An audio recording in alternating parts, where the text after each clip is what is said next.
മുഖക്കുരു ഒക്കെ മാറാനായിട്ട് പല പല ക്രീമുകൾ നമ്മൾ മാറി മാറിയൊക്കെ ഉപയോഗിക്കാറുണ്ട് അല്ലേ? പക്ഷെ കംപ്ലീറ്റ് ആയിട്ട് ഒരു റിസൾട്ട് ഒന്നും കിട്ടുന്നില്ല. പല പ്രായക്കാരെയും ഇന്ന് അലട്ടുന്ന ഒരു പ്രശ്നമാണ് എന്തുകൊണ്ടാണ് മുഖക്കുരു ഉണ്ടാവുന്നത്, ഈ മുഖക്കുരു എന്ന് പറയുന്നത് നമ്മൾ ചികിത്സിക്കണോ, അതുപോലെ തന്നെ എന്തൊക്കെയാണ് അത് വരാതിരിക്കാൻ വേണ്ടി നമ്മൾ ശ്രദ്ധിക്കേണ്ടത് എന്നൊക്കെ നമുക്ക് ഈ വീഡിയോയിലൂടെ നോക്കാം. ഞാൻ ഡോക്ടർ പ്രിയ, QNB ഹെൽത്ത് കെയറിലെ ഹോമിയോപ്പതിക് ഫിസിഷ്യനാണ്. എന്താണ് മുഖക്കുരു എന്ന് നമുക്ക് ആദ്യം നോക്കാം. നമ്മുടെ ത്വക്കിന്റെ താഴ്ഭാഗത്തായിട്ട് ഒരു ഗ്രന്ഥി ഉണ്ട്, സെബേഷ്യസ് ഗ്ലാൻഡ് എന്നാണ് പറയാറ്. ഇതിൽ നിന്നുണ്ടാകുന്ന ഡിസ്ചാർജാണ് സെബം. ഈ ഒരു ഡിസ്ചാർജ് നമ്മുടെ ത്വക്കിന്റെ പുറത്തേക്ക് വരികയും അവ നമ്മുടെ സ്കിന്നിനെ സോഫ്റ്റാക്കി നിൽക്കാനും ഒന്ന് തിളക്കാക്കി നിർത്താനൊക്കെ സഹായിക്കുന്നു. ഈ ഒരു ഡിസ്ചാർജ് പുറത്തേക്ക് വരുന്ന ഈ ഒരു ഓപ്പണിങ്ങിനെ നമ്മൾ പോർ എന്നാണ് പറയുക. ഈ ഒരു പോസൊക്കെ അടഞ്ഞു പോവുക, അവിടെ രണ്ടാമതായിട്ടൊരു ബാക്ടീരിയലൊക്കെ വന്നിട്ട് ഇൻഫെക്ഷൻ ഉണ്ടാവുക, ഇങ്ങനെയാണ് നമുക്കൊരു പഴുത്ത മുഖക്കുരു ഉണ്ടാവുന്നത്. അപ്പം എവിടെയൊക്കെ ഒരു ബ്ലോക്ക് ഉണ്ടാവുന്നു, അത് പല കാരണങ്ങൾ കൊണ്ട് ഉണ്ടാവുന്നുണ്ട്. ചിലപ്പോൾ നമ്മുടെ ഫുഡ് കൊണ്ടോ അല്ലെങ്കിൽ നമ്മുടെ എൻവയോൺമെൻറ്റ് കൊണ്ടോ ഒക്കെ ആവാം. അതുകൊണ്ടൊക്കെയാണ് നമുക്ക് പ്രധാനമായിട്ടും മുഖക്കുരു ഉണ്ടാവുന്നത്. മുഖക്കുരുവിനെ നമുക്ക് നമ്മുടെ ഏജ് വെച്ച് പറയുകയാണെങ്കിൽ മൂന്നായിട്ട് ഡിവൈഡ് ചെയ്തിട്ടുണ്ട്. ഒരു 9 അല്ലെങ്കിൽ 10 വയസ്സിന് ശേഷം കാണുന്ന മുഖക്കുരുവിനെ നമ്മൾ ടീനേജസ് എന്ന് പറയും. ഒരു 14-15 വയസ്സൊക്കെ കാണാറുണ്ട്.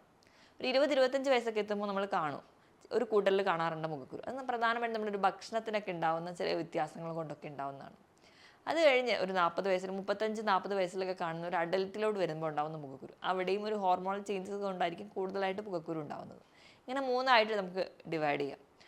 നമ്മളെപ്പോഴും പറയാറുണ്ട് കൗമാരക്കാരുടെ മാത്രം പ്രശ്നമാണ് മുഖക്കുരു എന്ന്. അതല്ലാതെ തന്നെ ഈ ഒരു ഏജിലുള്ളവരിലും നമുക്ക് എപ്പോഴും സ്ഥിരമായിട്ട് ഒന്ന് മാറി വരുമ്പോഴേക്ക് സ്ഥിരമായി കാണുന്ന ഒന്നാണ് മുഖക്കുരു.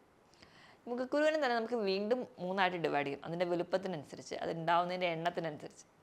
ഏറ്റവും മൈൽഡായിട്ടെന്ന് പറഞ്ഞിട്ടുണ്ടെങ്കിൽ വന്ന് പോകും, തന്നെ പിന്നെയും പോയിട്ട് പിന്നെയും വരും, അങ്ങനെ ഇടയിലും തലയിലും ഒക്കെ ആയിട്ട് വരുന്ന കണ്ടീഷൻസ്. കുറച്ചുകൂടി ഒരു മോഡറേറ്റ് എന്ന് പറഞ്ഞിട്ടുണ്ടെങ്കിൽ മുഖത്ത് മാത്രമല്ല നെഞ്ചിൽ ബാക്കിലൊക്കെ ആയിട്ട് വരുന്ന ചെറിയ വേദനയൊക്കെ ഉണ്ട് എന്നൊക്കെയുള്ളൊരു പ്രസൻറ്റേഷൻ. സിവിയർ എന്ന് പറഞ്ഞിട്ടുണ്ടെങ്കിൽ ധാരാളം ഉണ്ടാവും, അതുപോലെ തന്നെ ഭയങ്കര വലിയ സൈസ് ആയിരിക്കും, നല്ല വേദന ഉണ്ടാവും, ഒരു സിസ്റ്റ് പോലെയൊക്കെ ആയിട്ട് മാറി നിൽക്കുന്നത് കാണാം. ആ കുരു വന്നു പോയ ഭാഗത്തൊക്കെ നല്ലപോലെ കുഴി, ഒരു ഗർത്തം പോലെ കാണാറുണ്ട്. ചിലരുടെയൊക്കെ മുഖത്ത് നോക്കിയാൽ തന്നെ വലിയ വലിയ കുഴുക്കളായിട്ട് കാണാറുണ്ട്. അപ്പോൾ അങ്ങനെ പ്രധാനമായിട്ട് മൂന്നായിട്ടാണ് നമ്മൾ ഡിവൈഡ് ചെയ്തിരിക്കുന്നത്. എന്തുകൊണ്ടാണ് ഈ മുഖക്കുരു ഉണ്ടാവുന്നതെന്ന് നോക്കിക്കഴിഞ്ഞാൽ ഏറ്റവും ആദ്യം നമ്മൾ പറയുകയാണെങ്കിൽ ഒരു ടീനേജിലൊക്കെ പറഞ്ഞതുപോലെ ഹോർമോണൽ ചേഞ്ചസ് കൊണ്ടായിരിക്കും. ഹോർമോണൽ ചേഞ്ചസ് പറഞ്ഞാൽ ചില കണ്ടീഷൻ, ചില അസുഖങ്ങളുടെ ഒരു ബേസ് ഉള്ളതുകൊണ്ടും ചില ഹോർമോണൽ ചേഞ്ചസ് വരുന്നതാവാം.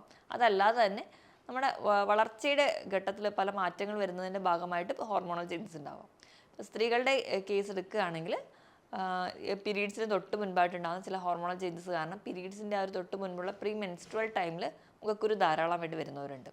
ഇതുകൂടാതെ തന്നെ മറ്റ് പല PCOD പോലെയുള്ള കണ്ടീഷൻസ് ഉള്ളവരാണെങ്കിൽ, അപ്പോൾ മുഖക്കുരുവിനോടൊപ്പം തന്നെ അവരിൽ കാണുന്ന മറ്റ് ചേഞ്ചസ് എന്ന് പറഞ്ഞാൽ പീരീഡ്സ് ഇറഗുലർ ആവാറുണ്ട്, മേൽ ചുണ്ടിൽ താടിയിലൊക്കെ രോമം വളരുന്ന കാണാം, അടിവയർ ഭയങ്കരമായിട്ടൊരു ചാടുന്ന പോലെ തോന്നാറുണ്ട്, വണ്ണം വെക്കുന്നു എന്നൊക്കെയുള്ള പ്രശ്നങ്ങൾ അതിൻ്റെ കൂടെ കാണാറുണ്ട്. ഇങ്ങനെ ഉണ്ടാകുന്ന ചില ഹോർമോണൽ ചേഞ്ചസ് PCODയിലോട്ട് എത്തിക്കാറുണ്ട്. കൊളസ്ട്രോൾ കൂടിക്കഴിഞ്ഞാൽ മുഖക്കുരു മാത്രമാണ് ശരീരത്തിൻ്റെ ഏത് ഭാഗത്തും നമുക്ക് കുരു വരുന്നതായിട്ട് കാണാറുണ്ട്. ഇനി ഇത് കൂടാതെ തന്നെ നമുക്ക് ഭക്ഷണം കഴിക്കുന്നതിലുള്ള ചില പ്രശ്നങ്ങൾ എപ്പോഴും നമ്മൾ കുറ്റപ്പെടുത്താതെ നമ്മൾ എണ്ണയിൽ വറുത്തതും പൊരിച്ചതും ഭക്ഷണം കഴിച്ചാൽ, അല്ലെങ്കിൽ മുട്ട കഴിച്ചാലാണ് മുഖക്കുരു വരുന്നത്. ഇതല്ലാതെ തന്നെ നമ്മൾ അധികമായിട്ട് ഹൈ ഗ്ലൈസീമിക് ഇൻഡെക്സ് അടങ്ങിയിട്ടുള്ള ഭക്ഷണങ്ങൾ, അതായത് പെട്ടെന്ന് ദഹിക്കുന്ന ഭക്ഷണങ്ങൾ, നമുക്ക് വെള്ള അരി കൊണ്ടുണ്ടാക്കുന്ന ചോറ്, ഇഡ്ഡലി, പുട്ട്, ദോശ, ഇവയൊക്കെ വെള്ള അരി കൊണ്ട് ഉണ്ടാക്കുന്നത്, ഇവയൊക്കെ നമ്മുടെ ശരീരത്തിൽ പെട്ടെന്ന് ദഹിക്കുന്നതാണ്. ഇങ്ങനത്തെ ഭക്ഷണം അധികമായിട്ട് കഴിച്ച് കഴിഞ്ഞാൽ അധികം മധുരമുള്ള ബേക്കറി ഐറ്റംസും മധുര പലഹാരങ്ങൾ, മധുര പാനീയങ്ങൾ, ഇവയൊക്കെ കഴിക്കുന്നതും നമുക്ക് മുഖക്കുരു ഉണ്ടാവാൻ കാരണമാകാറുണ്ട്.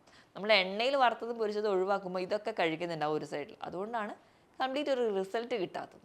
ഇതുകൂടാതെ നമ്മുടെ ചുറ്റുപാട് എൻവയോൺമെൻറ്റ് ഒരുപാട് പൊല്യൂട്ടഡ് ആണെങ്കിൽ, പൊടി കൊണ്ടോ പുക കൊണ്ടൊക്കെ ഒരുപാട് പൊല്യൂട്ടഡ് ആണ്, നമ്മുടെ കാലാവസ്ഥ ഭയങ്കരമായ ചൂട്, ഈർപ്പമൊക്കെ നിൽക്കുന്ന കാലാവസ്ഥ ഒരു കാരണമാകാറുണ്ട്. നമ്മൾ ഒരുപാട് കെമിക്കൽസ് അല്ലെങ്കിൽ ക്രീമുകൾ മാറി മാറിയാണ് ഉപയോഗിക്കുന്നത്, മുഖം എപ്പോഴും ഒരു കെമിക്കൽ ഡിറ്റർജൻറ്റ് സോപ്പുകൾ ഉപയോഗിച്ച് കഴുകുന്നവരാണ്. ഇതൊക്കെ നമുക്ക് നമ്മുടെ സ്കിന്നിന് ദോഷമായി ചെല്ലുകയും അത് നമുക്ക് മുഖക്കുരു ഉണ്ടാകുന്നുണ്ട്. നമുക്ക് ഒരു മെക്കാനിക്കൽ കോസ് എന്ന് പറഞ്ഞാൽ നമ്മൾ ഈ ഇടയിൽ ഉപയോഗിക്കുന്ന മാസ്ക്, അത് മാസ്ക് വെക്കുമ്പോൾ ചിലർക്ക് ആ ഒരു ഇറിറ്റേഷൻ ഉണ്ടാക്കുന്നു, ആ ഒരു ഏരിയയിൽ മുഖക്കുരുവായിട്ട് പ്രസൻറ്റ് ചെയ്യാറുണ്ട്.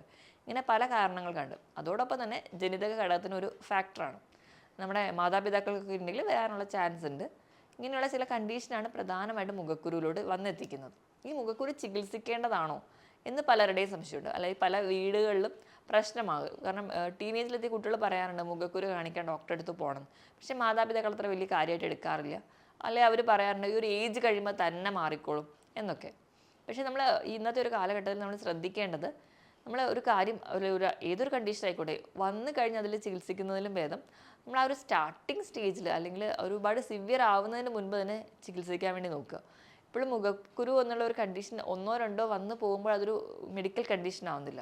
ഒരുപാട് റിക്കറൻ്റ് ആയിട്ട് വരികയാണെങ്കിൽ അതുകൊണ്ട് പെയിൻ ഉണ്ടാവുക, അത് മുഖക്കുരു മാറി അവിടെ കലകൾ വീഴുക, ഇങ്ങനെ ഒരു കണ്ടീഷനോട് എത്തുമ്പോൾ നമ്മളതിന് മെഡിക്കലി ആക്നെ വൾഗാരിസ് എന്നാണ് പറയുക. അതൊരു ട്രീറ്റ്മെൻറ്റ് വേണ്ട ഒരു കണ്ടീഷൻ തന്നെയാണ്. അപ്പോൾ നമ്മളത് ട്രീറ്റ് ചെയ്തില്ലെങ്കിൽ അത് ഒരുപാട് പാടുകളൊക്കെ മുഖത്ത് വീഴും. ആ ഒരു പാടുകളൊക്കെ മാറ്റുക എന്ന് പറയുന്നത് ഭയങ്കര ഒരു ലോങ് ടേം പ്രോസസ്സാണ്, കുറച്ചുകൂടി എക്സ്പെൻസീവ് ആണ്. അപ്പോൾ നമ്മൾ ബേസിക്കലി ആദ്യം ഇങ്ങനെ റെക്കറൻ്റ് ആയിട്ട് വരുന്ന ഒരു സ്കിൻ ഉള്ളവരാണെങ്കിൽ അതിന് നിങ്ങൾ ബേസിക്കലി തന്നെ ചികിത്സിക്കാൻ വേണ്ടി ശ്രദ്ധിക്കുക. ഇനിയിപ്പോൾ മുഖക്കുരു റെക്കറൻ്റ് ആയിട്ട് വരുന്നുണ്ടെങ്കിൽ നമ്മൾ ചികിത്സിക്കാതിരുന്നുണ്ടെങ്കിൽ ഞാൻ നേരത്തെ പറഞ്ഞ PCOD പോലെയുള്ള കണ്ടീഷൻ അല്ലെങ്കിൽ മറ്റ് യൂട്രൈൻ ഫൈബ്രോയിഡ് പോലെയുള്ള കണ്ടീഷൻസോ ഇതിൽ ഹോർമോണൽ ചേഞ്ചസ് അല്ലെങ്കിൽ ഹോർമോണൽ ഇംബാലൻസ് ഉള്ളവരാണെങ്കിൽ നമ്മളത് അറിയാതെ പോവുകയും ചെയ്യും. അപ്പോൾ നിങ്ങളൊരു ഡോക്ടറുടെ കൺസൾട്ടേഷൻ എടുക്കണം. അപ്പോൾ ഡോക്ടറുടെ കൺസൾട്ടേഷൻ എടുക്കുമ്പോൾ ഡോക്ടർ മെഡിക്കൽ ട്രീറ്റ്മെൻറ്റ് വേണ്ട കേസ് അല്ലെങ്കിൽ ഫർദർ ഇൻവെസ്റ്റിഗേഷൻ ഒക്കെ വേണമെങ്കിൽ ആ ഒരു റൂട്ടിലേക്കായിരിക്കും എപ്പോഴും ട്രീറ്റ്മെൻറ്റ് കൊണ്ടുപോകുക. നമുക്ക് അല്ലാതെ തന്നെ ഒരു ബേസിക് ആയിട്ടുള്ള മാനേജ്മെൻറ്റ് സൈഡ് മാത്രം മതിയെങ്കിൽ നമ്മൾ ആ ഒരു റൂട്ടിലേക്ക് നമ്മൾ ട്രീറ്റ്മെൻറ്റ് തിരിച്ചുവിടുകയാണ് ചെയ്യാറ്. അപ്പോൾ ഒരു ബേസിക് ആയിട്ട് നമ്മൾ ചെയ്യേണ്ട മാനേജ്മെൻറ്റ് അല്ലെങ്കിൽ നമ്മൾ ശ്രദ്ധിക്കേണ്ട കാര്യങ്ങൾ എന്തൊക്കെയാണെന്ന് നോക്കാം. ഓവറായിട്ട് ഓയിലി അല്ലെങ്കിൽ ഒരു ഓവറായിട്ട് സെബം ഉണ്ടാക്കുന്ന ഒരു സ്കിന്നാണ് നിങ്ങളുടേതെങ്കിൽ നിങ്ങൾ ഇടയ്ക്കിടയ്ക്ക് മുഖം കഴുകാൻ വേണ്ടി ശ്രദ്ധിക്കുക. എപ്പോഴും മുഖം കഴുകുമ്പോൾ ഒരു ക്ലീൻ ആയിട്ടുള്ള നമ്മൾ സാദാ വെള്ളം കൊണ്ട് അല്ലെങ്കിൽ കുറച്ച് തണുപ്പുള്ള വെള്ളമാണ് എപ്പോഴും മുഖം കഴുകാൻ നല്ലത്. ഒരുപാട് ഓയിൽ അല്ലെങ്കിൽ ഒരുപാട് സെബം ഉണ്ടാക്കുന്ന ഒരാളാണെങ്കിൽ ഒരു 3-4 തവണയെങ്കിലും ദിവസം മുഖം കഴുകുക. വെറുതെ കഴുകിയാൽ മാത്രം മതി. നിങ്ങൾ ഡിറ്റർജൻറ്റ് സോപ്സോ ഒന്നും യൂസ് ചെയ്യാതിരിക്കാൻ വേണ്ടി ശ്രദ്ധിക്കുക. ഇപ്പം കുട്ടികളൊക്കെ ആണെങ്കിൽ രാവിലെ എണീക്കുമ്പം അവരുടെ അടുത്ത് നല്ലപോലെ കഴുകാൻ വേണ്ടി ശ്രദ്ധിക്കുക.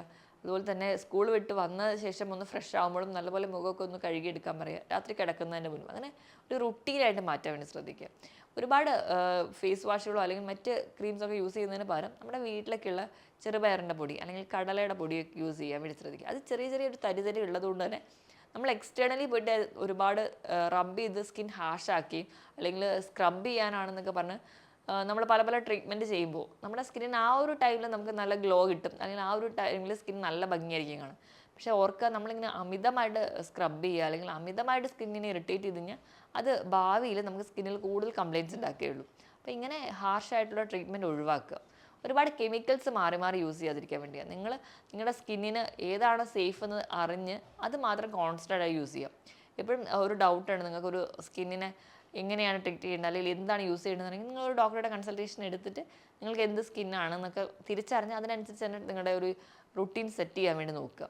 ധാരാളം വെള്ളം കുടിക്കുക. എപ്പോഴും ധാരാളം വെള്ളം കുടിക്കുക. നിങ്ങളുടെ ഹെൽത്തി ആയിട്ടിരിക്കുക. പിന്നെ സ്കിൻ കുറച്ചുകൂടെ മോയ്സ്ചറൈസർ ആയിട്ട് ഇരിക്കുന്നത് കാണാം. ഈ ഡ്രൈ സ്കിൻ ആകുമ്പോൾ കുറച്ച് കൂടുതലായിട്ട് കംപ്ലയിൻറ്റ്സ് ഒക്കെ വരുന്നത് കാണാം. അതുപോലെ എപ്പോഴും ക്രീമുകൾ തിരഞ്ഞെടുക്കുമ്പോൾ ഓയിൽ ബേസ് ആയിട്ടുള്ള ക്രീമുകൾ നിങ്ങൾ ഉപയോഗിക്കാതിരിക്കുക. അതൊക്കെ നിങ്ങൾക്ക് ഒരു പരിധി വരെ മുഖക്കുരു കുറയുന്നതായിട്ട് കാണാം. നിങ്ങൾ ധാരാളം ഫ്രൂട്ട്സ് വെജിറ്റബിൾസും കഴിക്കുക. നല്ല ഫ്രഷ് ആയിട്ട് നമ്മുടെ സീസണിൽ കിട്ടുന്ന ഫ്രൂട്ട്സൊക്കെ മേടിച്ച് കട്ട് ചെയ്ത് കഴിക്കാൻ വേണ്ടി ശ്രദ്ധിക്കുക. മധുരം അടങ്ങിയിട്ടുള്ള ഭക്ഷണം കഴിവതും കുറയ്ക്കുക. ബേക്കറി പ്രൊഡക്ട്സ് ആയാലും ആദ്യം പറഞ്ഞ പോലെ വെള്ള അരിയുടെ ചോറ്, ഇഡ്ഡലി, പുട്ട്, ദോശ ഇവയൊക്കെ സ്ഥിരമായി കഴിക്കുന്നത് മാറ്റിയിട്ട് കുറച്ചുകൂടെ ഹെൽത്തി ആയിട്ട് വെജിറ്റബിൾ സാലഡ്സ് ഒക്കെ ഉണ്ടാക്കുക, അല്ലെങ്കിൽ ഫ്രൂട്ട്സ് ഒക്കെ വെച്ച് സാലഡ് ഉണ്ടാക്കി കഴിക്കുക. കുറച്ചുകൂടെ ഹെൽത്തി ആയിട്ടിരിക്കാൻ വേണ്ടി ശ്രദ്ധിക്കുക. കൃത്യമായിട്ടൊരു വ്യായാമം വളരെ ഇമ്പോർട്ടൻ്റ് ആണ്. മുഖത്തിന് എന്ന പോലെ തന്നെ നമ്മുടെ ശരീരത്തിൻ്റെ എല്ലാ ഭാഗത്തിനും കൃത്യമായ ഒരു ബ്ലഡ് സപ്ലൈ ഉണ്ടെങ്കിൽ പല കണ്ടീഷൻസ് നമുക്ക് എലിമിനേറ്റ് ചെയ്യാൻ പറ്റും. ഇപ്പം നമ്മുടെ മുഖത്തൊക്കെ ഉണ്ടാകുന്ന ചെറിയ ഇൻഫെക്ഷൻസ് ഒക്കെ ആണെങ്കിൽ ആ ഒരു മൈക്രോബിയൽ ഗ്രോത്തിനെയൊക്കെ തന്നെ തടയാൻ വേണ്ടി ബ്ലഡ് സപ്ലൈ നമ്മളെ സഹായിക്കുന്നുണ്ട്. അപ്പോൾ ഒരു കൃത്യമായൊരു വ്യായാമം ഉണ്ടെങ്കിൽ നമ്മൾ കുറച്ചുകൂടി ഹെൽത്തി ആയിട്ട് ഇരിക്കാൻ പറ്റും. ബോഡി വെയിറ്റ് എപ്പോഴും റെഗുലേറ്റ് ചെയ്യുക. ഇപ്പോൾ അണ്ടർലൈൻ ഡിസീസ് എന്താണ്, ഇപ്പം PCOD ആണെങ്കിൽ അതിന് വേണ്ട ട്രീറ്റ്മെൻറ്റ്, അല്ലെങ്കിൽ കൊളസ്ട്രോൾ ആണെങ്കിൽ അതിന് വേണ്ട മാനേജ്മെൻറ്റ്, ഇതൊക്കെ നിങ്ങൾ എന്താണെന്ന് പറഞ്ഞാൽ അതിന് വേണ്ടി ട്രീറ്റ് ചെയ്ത് കഴിഞ്ഞാൽ ഒരു പരിധി വരെ അതുമൂലം ഉണ്ടാകുന്ന മുഖക്കുരു നമുക്ക് കുറയ്ക്കാൻ പറ്റും. ഇനി ആൻസൈറ്റി, ടെൻഷൻ അല്ലെങ്കിൽ മെൻ്റൽ സ്ട്രെസ്സൊക്കെ നമുക്ക് മുഖക്കുരു ഉണ്ടാവാൻ കാരണമാകും. അപ്പം അങ്ങനെയൊക്കെ ഉള്ളവരാണെങ്കിൽ നിങ്ങൾ അത് കുറയ്ക്കാൻ വേണ്ടി യോഗ, മെഡിറ്റേഷൻ കൃത്യമായിട്ട് ചെയ്യുക. അതുപോലെ കൃത്യമായിട്ടൊരു ഉറക്കം ഉണ്ടാവുക. ഒരു ഉറക്കത്തിൻ്റെ പാറ്റേൺ നിങ്ങൾ തന്നെ തീരുമാനിക്കുക. നിങ്ങൾ കഴിക്കുന്ന ഭക്ഷണം എപ്പോഴും ഹെൽത്തി ആയിരിക്കും. ഒരുപാട് ജങ്ക് ഫുഡ്സ് കഴിക്കുന്നവരാണെങ്കിൽ അത് കഴിവതും കുറയ്ക്കാൻ വേണ്ടി ശ്രദ്ധിക്കുക. ഇങ്ങനെയൊക്കെ ചെയ്താൽ തന്നെ ഒരു പരിധി വരെ നിങ്ങൾക്ക് മുഖക്കുരുവും മറ്റ് പല രോഗങ്ങളും നിങ്ങൾക്ക് തടയാൻ പറ്റും. ഇനിയിപ്പം മുഖക്കുരു വന്നു കഴിഞ്ഞൊരു സ്റ്റേജ് ആണെങ്കിൽ നമുക്ക് ആ മുഖക്കുരു വരുമ്പോൾ തൊട്ട് നമ്മളെല്ലാവരും നമ്മുടെ കൈ വെച്ചിട്ടോ നഖം വെച്ചിട്ട് അല്ലെങ്കിൽ നീഡിൽ വെച്ചിട്ടോ പിന്ന് വെച്ചിട്ടൊക്കെ അതിനെ കൊണ്ട് ഇറിറ്റേറ്റ് ചെയ്യുക അല്ലെങ്കിൽ കുത്തി പൊട്ടിക്കാൻ വേണ്ടി നോക്കുക. ഈ ഒരു പ്രവണതയുള്ളവരാണെങ്കിൽ അത് ആദ്യം തന്നെ സ്റ്റോപ്പ് ചെയ്യുക. മാക്സിമം നിങ്ങൾ കൈ കൊണ്ട് മുഖത്ത് തൊടാതിരിക്കുക. കാരണം നമ്മുടെ കൈൻ്റെ അറ്റം എന്ന് പറയുന്നത് തന്നെ ഒരുപാട് മൈക്രോ ഓർഗാനിസമായിട്ട് നമ്മൾ കോൺടാക്ട് ചെയ്യണം, നമ്മൾ തന്നെ കാണാതെ തന്നെ. അപ്പം അവയൊക്കെ നമ്മളിത് മുഖക്കുരുവായിട്ട് കോൺടാക്ട് വരുമ്പം അവിടെ വീണ്ടും നമ്മുടെ ബാക്ടീരിയൽ ഗ്രോത്തിന് സഹായിക്കുകയാണ് ചെയ്യുക. അപ്പോൾ അത് ഒഴിവാക്കാൻ വേണ്ടി മാക്സിമം മുഖക്കുരു ഇറിറ്റേറ്റ് ചെയ്യാതിരിക്കുക. മുഖം നന്നായി കഴുകിയിരിക്കാൻ വേണ്ടി ശ്രദ്ധിക്കുക. ഇനി ചില ഫുഡ് കഴിച്ചാലാണ് ചിലർക്ക് മുഖക്കുരു വരുന്നതായിട്ട് കാണാറ്. ചിലർക്ക് നട്ട്സ് കഴിച്ചാൽ, അണ്ടിപ്പരിപ്പ് കഴിച്ച് കഴിഞ്ഞിട്ടുണ്ടെങ്കിൽ, മുട്ടയുടെ മഞ്ഞ കഴിച്ചാൽ, ചിലർക്ക് ഗോതമ്പിൻ്റെ എന്തെങ്കിലും ഭക്ഷണങ്ങൾ കഴിച്ച് കഴിഞ്ഞാലൊക്കെ മുഖക്കുരു വരുന്നതായിട്ട് കാണാറുണ്ട്. ഇപ്പം ഇങ്ങനെയൊക്കെ ഉള്ളവരാണെങ്കിൽ കഴിവതും നിങ്ങൾ ആ ഒരു ഭക്ഷണം കുറച്ച് നാളത്തെങ്കിലും അവോയ്ഡ് ചെയ്ത് നോക്കുക. അപ്പോൾ ഒരു പരിധി വരെ അത് കുറയുന്നത് കാണാം. ഈ മുഖം കഴുകി കഴിഞ്ഞാൽ തന്നെ നിങ്ങൾക്ക് വേണ്ടി ഒരു ടവൽ മാത്രം മാറ്റി വെക്കുക. അപ്പം ആ ഒരു ടവൽ ഭയങ്കര സോഫ്റ്റ് ആയിരിക്കണം. നിങ്ങൾ മുഖം ഭയങ്കര ഹാർഷ് ചെയ്ത് റബ്ബ് ചെയ്യാതെ പതുക്കെ മുഖം ഒപ്പിയെടുക്കാൻ വേണ്ടി ശ്രദ്ധിക്കുക. നമ്മുടെ സ്കിൻ എന്ന് പറഞ്ഞാൽ ഭയങ്കര മൈൽഡാണ്, ഭയങ്കര സോഫ്റ്റാണ്. അപ്പോൾ നമ്മൾ ഒരുപാട് അമർത്തി ഒരതാതെ നിങ്ങൾക്കായി വെക്കുന്ന ടവൽ ഭയങ്കര സോഫ്റ്റ് ആയിരിക്കണം. ജെൻറ്റിലായിട്ട് അതിന് പതുക്കെ പതുക്കെ ഒപ്പിയെടുക്കാൻ വേണ്ടി ശ്രദ്ധിക്കുക. അതുപോലെ നമ്മൾ തലയിലെ ഓട്ടിയിലുണ്ടാവുന്ന ആ ഒരു സ്കിൻ, അല്ലെങ്കിൽ ആ ഒരു സ്കാൽപ്പിൽ ഉണ്ടാകുന്ന സ്കിൻ എന്ന് പറഞ്ഞാൽ അതിൻ്റെ ഒരു ഹൈജീന് നമുക്ക് മുഖക്കുരു ഉണ്ടാവാൻ കാരണമാവുന്നുണ്ട്. അപ്പോൾ നമ്മൾ അതോടെ ക്ലീൻ ആക്കി വെക്കുന്നില്ല. അപ്പോൾ താരൻ പോലെയുള്ള ബുദ്ധിമുട്ടുകളൊക്കെ ഉള്ളവരാണെങ്കിൽ അവർക്ക് ഭയങ്കര ചാൻസ് കൂടുതലാണ്. കാരണം അവരുടെ സ്കിൻ താരൻ ഉണ്ടാവുന്നത് ചിലപ്പോൾ ഡ്രൈ സ്കിൻ ഉള്ളവരായിരിക്കും. അപ്പോൾ അവരുടെ സ്കിൻ ഒന്നെങ്കിൽ ഒരു ഇൻഫെക്ഷനെ പ്രോൺ ആയിട്ട് ഇരിക്കുകയാണ്. അപ്പോൾ നമ്മൾ താരൻ കൂടി ഉണ്ടെങ്കിൽ വീണ്ടും മുഖക്കുരു ഒക്കെ വരാനുള്ള ചാൻസ് വളരെ കൂടുതലാണ്. അപ്പോൾ നിങ്ങളുടെ തലയോട്ടിയും ക്ലീൻ ആയിട്ട് വെക്കാൻ വേണ്ടി ശ്രദ്ധിക്കുക. ഒരുപാട് എണ്ണ തലയിൽ വാരി തേക്കാതിരിക്കുക. നിങ്ങളുടെ ആവശ്യത്തിന് മാത്രം ഉപയോഗിക്കുക. ഒരുപാട് എണ്ണ നമ്മൾ തലയോട്ടിയിൽ വാരി തേക്കുകയും അത് നമ്മുടെ നെറ്റിയിലേക്ക് ഇറങ്ങുകയും അവ നമുക്ക് മുഖക്കുരു ഉണ്ടാവാൻ കാരണമാവുന്നുണ്ട്. അപ്പോൾ ഈ വക കാര്യങ്ങളൊക്കെ നിങ്ങൾ ശ്രദ്ധിക്കുക. നിങ്ങൾ മാക്സിമം നമ്മളെ വീട്ടിലോ അല്ലെങ്കിൽ നമ്മളെ ചുറ്റുപാടുമൊക്കെ കാണുന്ന നാച്ചുറൽ ആയിട്ടുള്ള പൊടിക്കൈകളൊക്കെ ഉപയോഗിച്ച് മുഖം ക്ലീൻ ആക്കി വെക്കാൻ വേണ്ടി ശ്രദ്ധിക്കുക. ഈ പറഞ്ഞ കാര്യത്തിൽ എന്തെങ്കിലും ഡൗട്ട് ഉണ്ടെങ്കിൽ താഴെ കാണുന്ന നമ്പറിൽ കോൺടാക്റ്റ് ചെയ്യുക. നിങ്ങൾ മറ്റൊരു ഹെൽത്ത് ടോപ്പിക്കുമായിട്ട് വീണ്ടും കാണുന്നത് വരെ നന്ദി.